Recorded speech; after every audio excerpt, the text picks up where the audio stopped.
Hello बच्चों, let's see the question. Question says bath sponge is the common name of. So bath sponge is the common name of, and the options given here are A. Spongilla, B. U. spongia, C. U. plectilla, and D option is, or fourth option is Leucosolenia. So let's see the key concept to solve this question.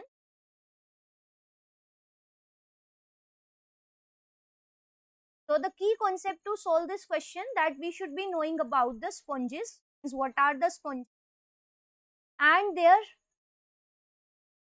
common names.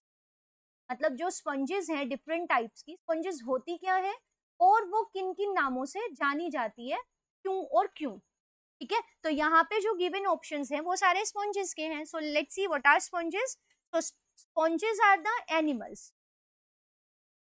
These are the animals, and these are all animals are multicellular. So these also are the multicellular animals, but these do not have tissues and organs. So their level of organization is cellular level of organization because they do not have tissues.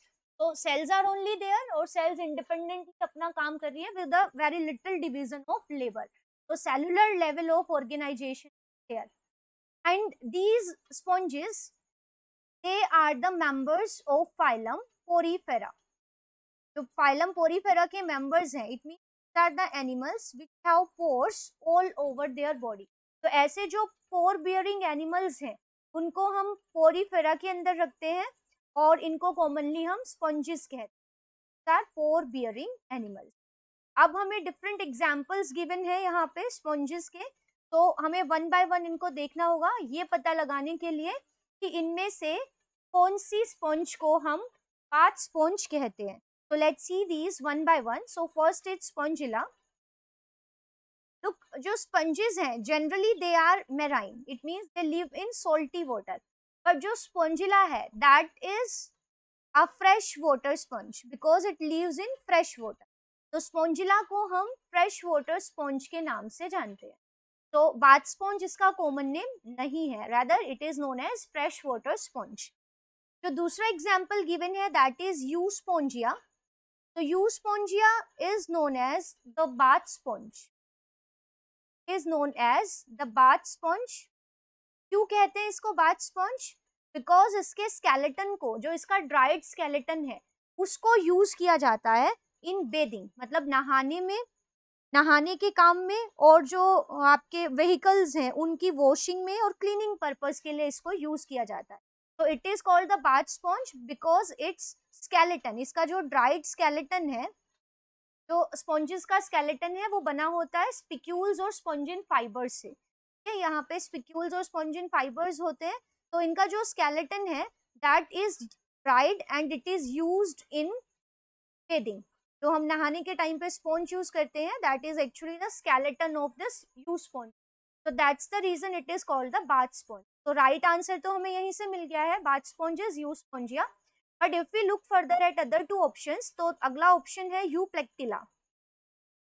तो Euplectilla हम कहते हैं, इसका जो common name है that is the Venus fly basket.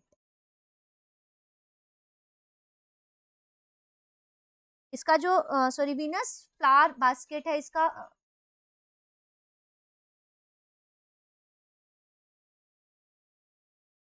तो the common name is Venus flower basket. अब क्यों कहते हैं इसको वीनस फ्लावर बास्केट? क्योंकि इसको जापान में एक गिफ्ट की तरह यूज किया जाता है. In Japan it is used as a gift और ये वेडिंग्स में दी जाती है लोगों को. जो कपल्स होते हैं उनकी वेडिंग में इसको एज अ गिफ्ट यूज किया जाता है because it is considered as a union, symbol of union of husband and wife. ये उनके यूनियन का एक सिंबल होता है. क्योंकि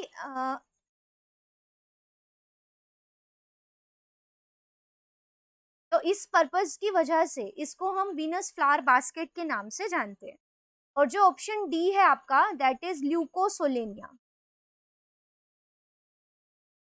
तो ल्यूकोसोलेनिया को हम कहते हैं ऑरेंज पाइप स्पॉन्ज.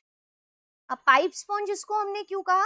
क्योंकि इसकी जो बॉडी है वो ब्रांच ट्यूब्स की बनी होती है, तो it has branch tubular structure, इसकी बॉडी में ट्यूब लाइक स्ट्रक्चर होते हैं, तो ब्रांच ट्यूबुलर स्ट्रक्चर्स की वजह से इसको हम ऑरेंज पाइप स्पॉन्ज के नाम से जानते हैं।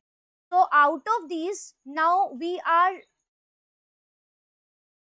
reached on a conclusion that the right answer of this question is Euspongia. The bath sponge is the common name of Euspongia. So the right answer of this question is option 2. I hope you understood it well. Thank you. Best of luck.